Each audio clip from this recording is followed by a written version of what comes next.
হাই everyone, কি খবৰ? ভালনে আপোনালোকৰ? আজি এটা নতুন ভিডিঅ'লৈ আপোনালোকক সকলোকৈ মই স্বাগতম জনাইছোঁ।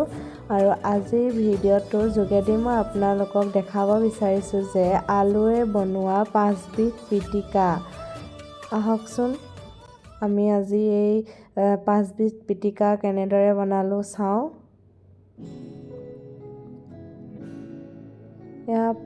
প্ৰথম পিটিকাবিধৰ বাবে আমি গেছত প্ৰথমতে মাছ দুপিচ এনেদৰে পুৰি লৈছোঁ। দুইটা ছাইড ভালদৰে পুৰি ল'ম।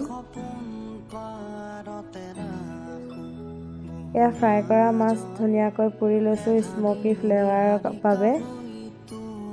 এতিয়া মাছ কেইপিচৰ কাঁইটবিলাক ভালদৰে চাফা কৰি লৈছোঁ।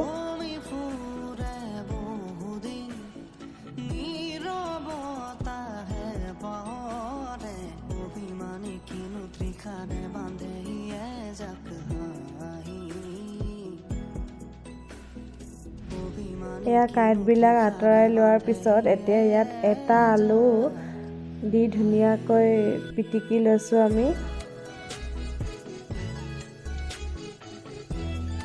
অলপ পিঁয়াজ, অলপ ধনিয়া মিহি মিহিকৈ কাটি লোৱা আৰু এটা কেঁচা জলকীয়া।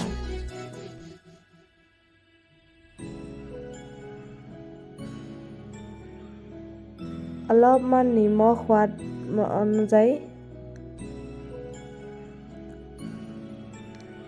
এতিয়া কেঁচা মিঠাতেল ঢালি দিছোঁ। এতিয়া সকলোবোৰ ভালদৰে মিহলাই ল'ম। এয়া আমাৰ প্ৰথমবিধ পিটিকা ৰেডি হৈ গ'ল। চাওকচোন কিমান ধুনীয়া লাগিছে মাছৰ পিটিকা। দেখিবলৈ যেনেদৰে ধুনীয়া, খাবলৈও বহুত ধুনীয়া হৈছিল। এতিয়া আহক ছেকেণ্ডবিধলৈ যাওঁ। ছেকেণ্ডবিধ পিটিকা বনাবৰ বাবে আমি গেছত বিলাহী এটা পুৰি লৈছোঁ।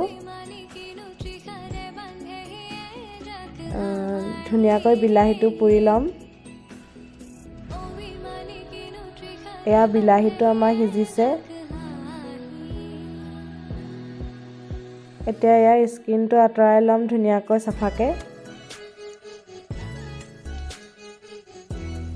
চাফা কৰি লোৱাৰ পিছত সাৱধানে পিটিকিব।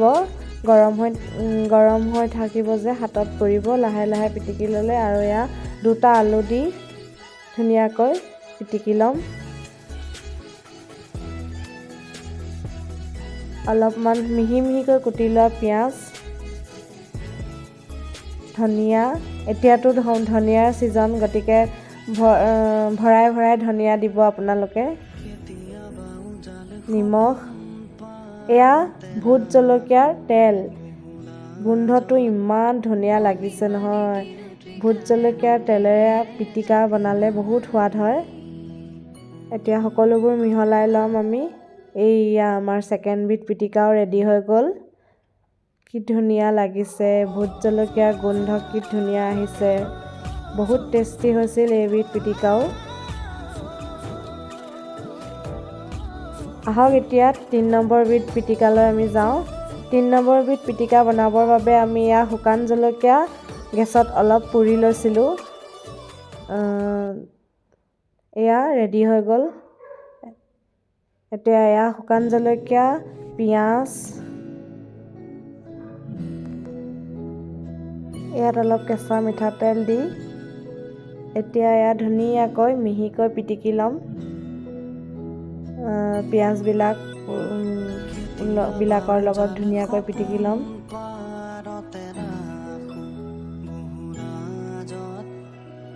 অলপ সময় পিটিকি লোৱাৰ পিছত ধুনীয়াকৈ ৰঙা কালাৰ এটা আহি যাব। এতিয়া আলু এটা এড কৰি দিম। অলপ ধনিয়া আৰু অলপ নিমখ সোৱাদ অনুসৰি। এতিয়া সকলোবিলাক মিহলাই পিটিকা কৰি ল'ম। শুকান জলকীয়াটো আমি এইকাৰণেই পুৰি ল'লে ধুনীয়াকৈ মিহিকৈ পিটিকা হৈ যায়। সেইবাবে পুৰি লৈছিলোঁ। এয়া চাওকচোন আমাৰ ৰেডি হৈ গ'ল 3 নম্বৰ বিধ পিটিকাও। বহুত টেষ্টি হৈছিলে এইবিধো। এতিয়া আহক 4 নম্বৰ বিধ। ইয়াৰ বাবে আমি 2টা আলু, অলপ ক'লা নিমখ, অলপ ধনিয়া,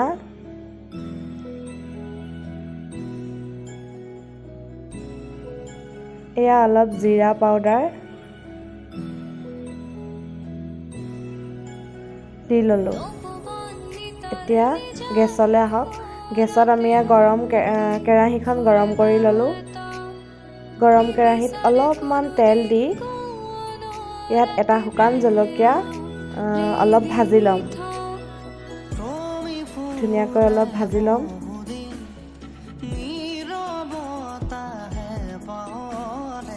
ভাজি জলকীয়াটো ড্ৰাই কৰি ল'ম যাতে পিটিকা কৰিবলৈ সহজ হয়, নহ'লে শুকান জলকীয়াটো পিটিকিব নোৱাৰি ন।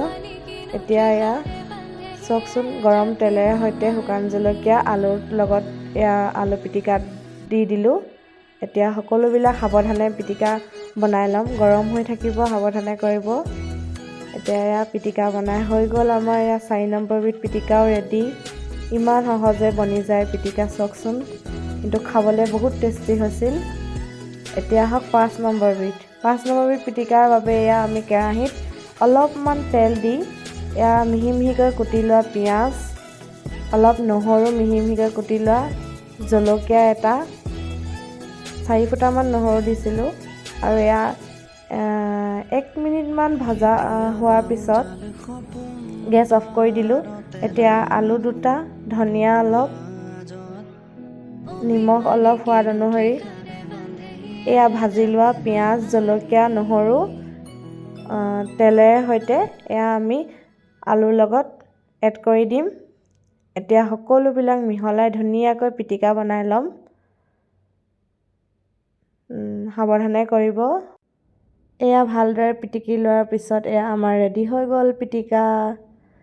আপোনালোকে যদি আমাৰ এই 5 বিধ পিটিকা চাই ভাল পালে তেনেহ'লে প্লিজ আমাৰ চেনেলটো আপোনালোকে like, comment, subscribe and share কৰি দিব।